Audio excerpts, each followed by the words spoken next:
A percentage bar graph can either be vertical or horizontal.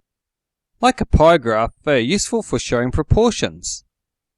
If dealing with raw figures, convert your data into percentages. I have some data showing the percentage of people employed in agriculture, industry, and services in India. In 2011, India had 52% of its labour force employed in agriculture, 14% in industry, and 34% in services. An easy way is to draw a bar that is 10 cm long and make 1 mm equal 1%. If it is a vertical graph, put the largest segment at the bottom of the graph. Then add the next largest segment, and so on until the graph is completed.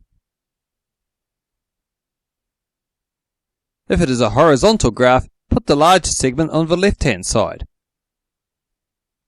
Give your graph a title and a key.